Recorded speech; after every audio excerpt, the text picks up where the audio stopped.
All right, so we are going to be covering several topics today, including training versus exercise, and training with intention and kind of what that means, because these are super important. This is going to be what sets you apart from losing weight, being stronger, toning up, and then just kind of being fit, if you will. There's a difference. So being fit is great, but there has to be progression. There has to be stuff behind it. So, anyways, we'll dive in, and I'll cover more as we go through. So, what we're going to cover today is what is training and how it's different from just exercising.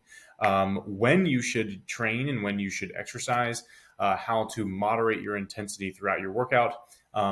Doing mobility and doing other training with intention, what that means, and then some common mistakes and pitfalls that we see a lot when it comes to this topic. So to jump right in, the first thing we're going to be talking about is what exactly training is and how it's different from exercise. So training is working out with a purpose for each movement that you're doing. There's a purpose and there's a reason behind every single thing that you're doing when you're doing your workout. So there's a few things that do not matter when you are training.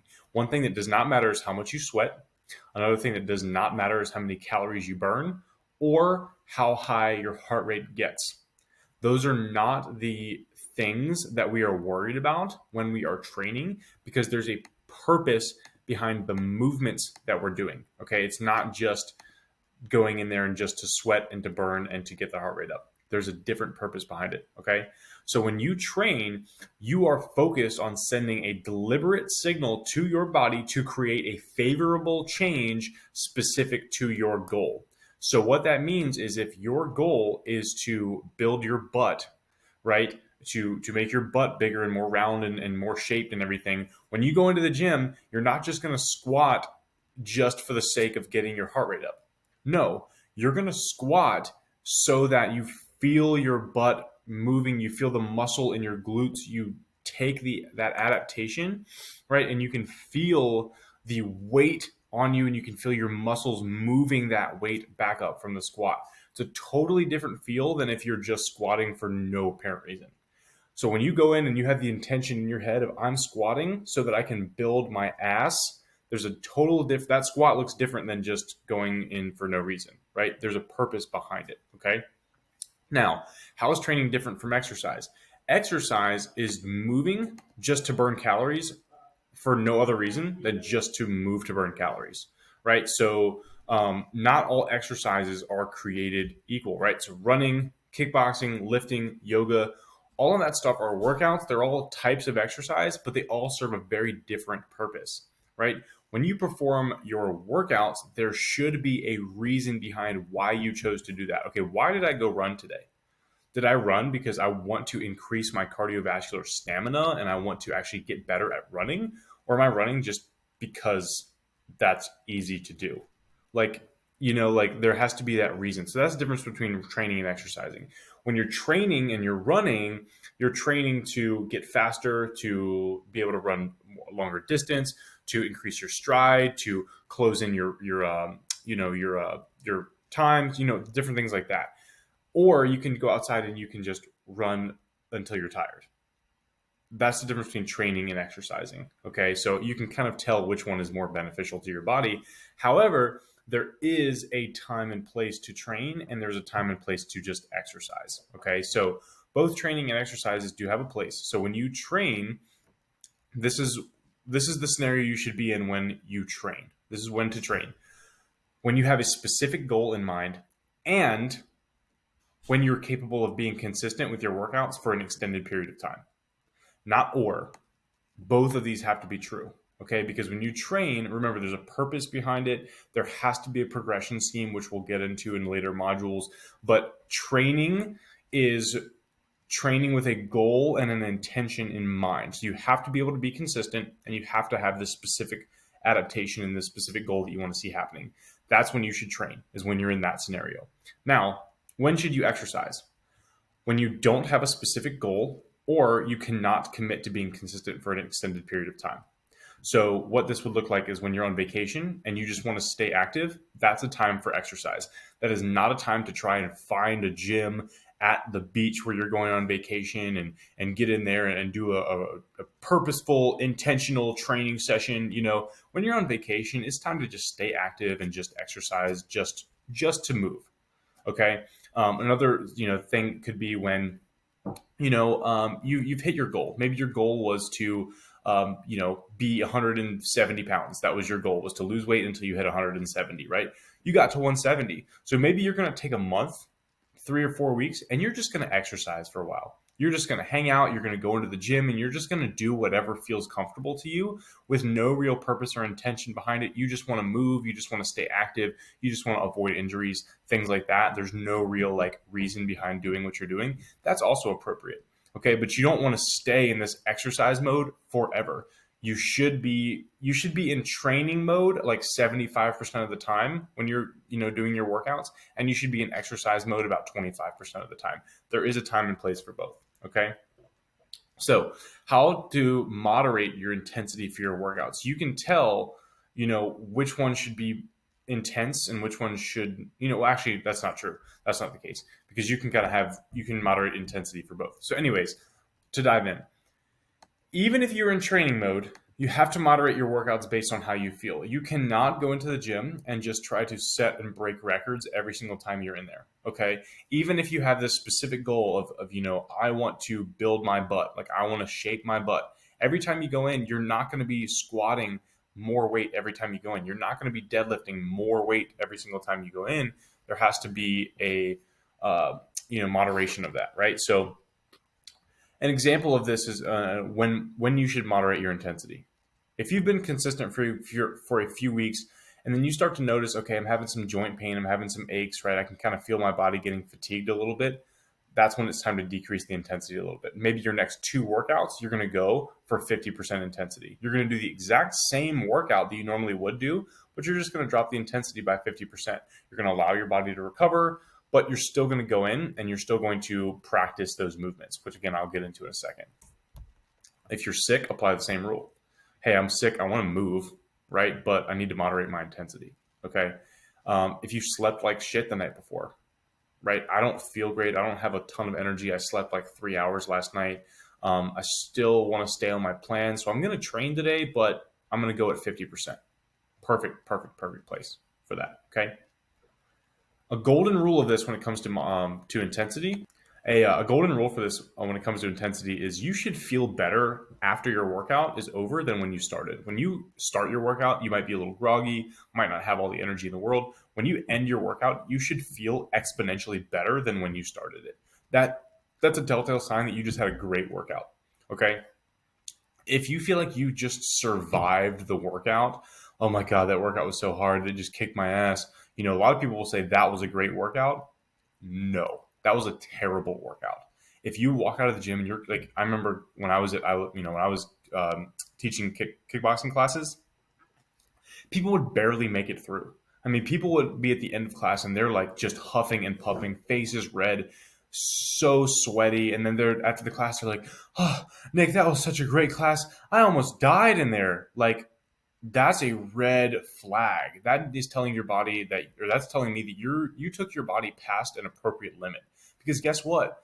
You want to be able to exercise the next day or the day after. So if you're working so hard to the point where you're almost you feel like, oh my God, I almost thought I was going to die. You're overexerting yourself and you're not going to be able to perform adequately in your next workout.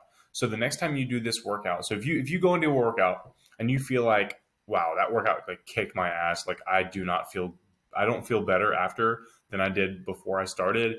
I'm super dogged. I feel like it just kicked my ass.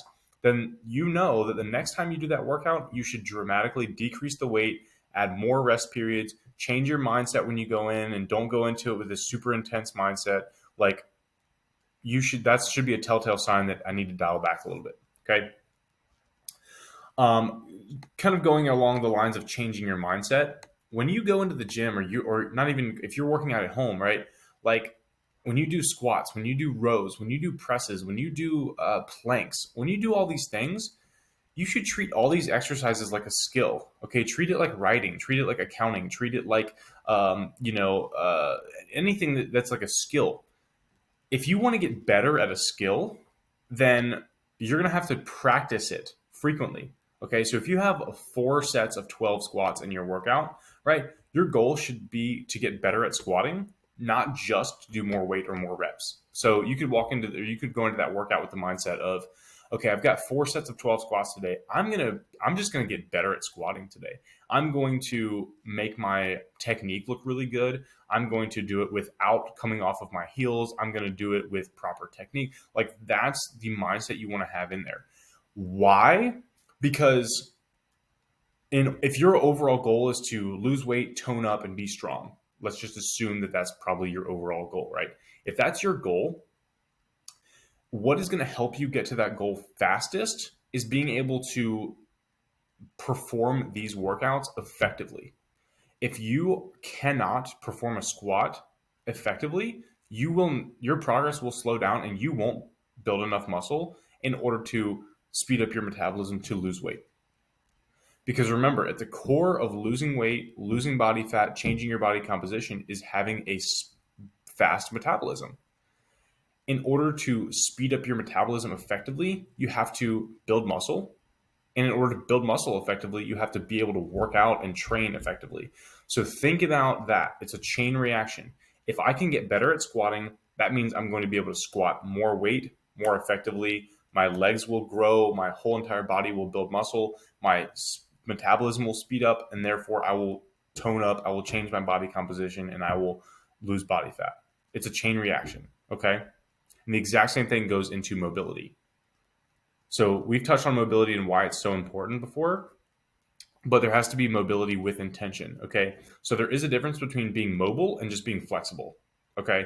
So being mobile, or I should say mobility, is the range of motion that your muscles and joints can move through while remaining strong and stable, okay? So flexibility is just the range of motion that your muscles and joints are capable of, okay? So like in yoga, you go into yoga and you are just stretching, like you're really getting your muscles to move through a long range of motion. Your joints are moving through a long range of motion, but there's no weight, there's no load, there's no stability component really in yoga. There's no like strength component to it. It's just, hey, here, stretch and extend your range of motion.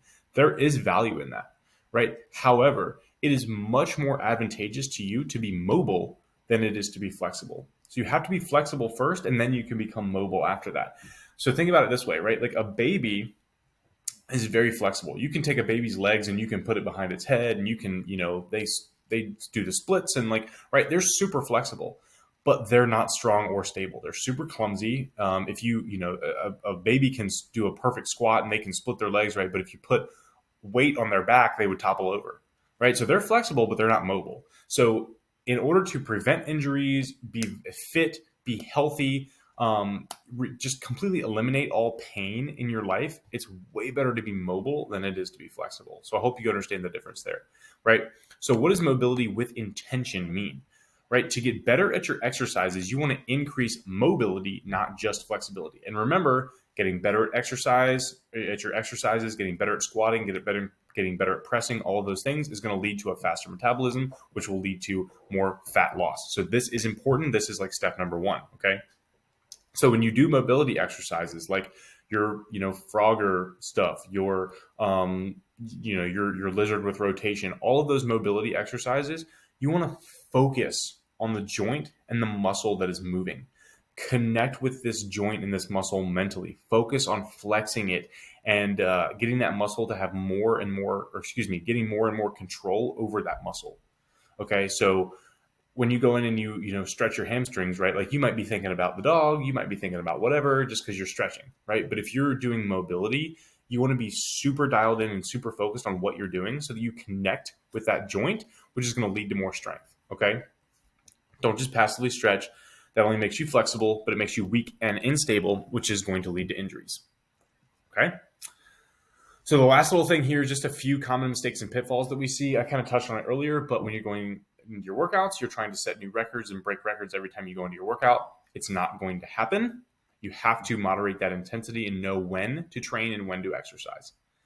Again, another mistake is exercising when you should be training and vice versa. So when you go on vacation and you're trying to get in like this awesome, super focused, dialed in workout, or vice versa, when you're home and you have this specific goal, I want to lose weight, but I'm going to go to the gym and I'm just going to bop around from machine to machine with no real plan. That doesn't work. Okay. You have to know when to do both of those things. Okay. Another mistake you see is not progressing in your workouts. You're staying at the same weight, you're staying at the same rep, you're staying at the same rest periods. If you go in and you do the same workout every single time with the same dumbbells, the same barbells, the same resistance bands, whatever, every single time, you're not going to go anywhere. You're going to stay the exact same place. Okay. So exercise is great, but training is what's going to create the result for you. All right. And again, this kind of leads me into this thing is thinking that exercise is all you have to do to see results. You have to train. If you're just exercising and you're just moving just for the sake of moving, your body will quickly get used to that and it will stop adapting, and then your body will stop changing and you'll stop losing fat. So there has to be that progression. There has to be that difference in mindset there. So I know this was a lot to take in, and we kind of covered several topics here. So if there's anything else that you want to know about or confused about or whatever, please let me know, and I'd love to expand a little bit more on it. But hopefully this was really helpful for you.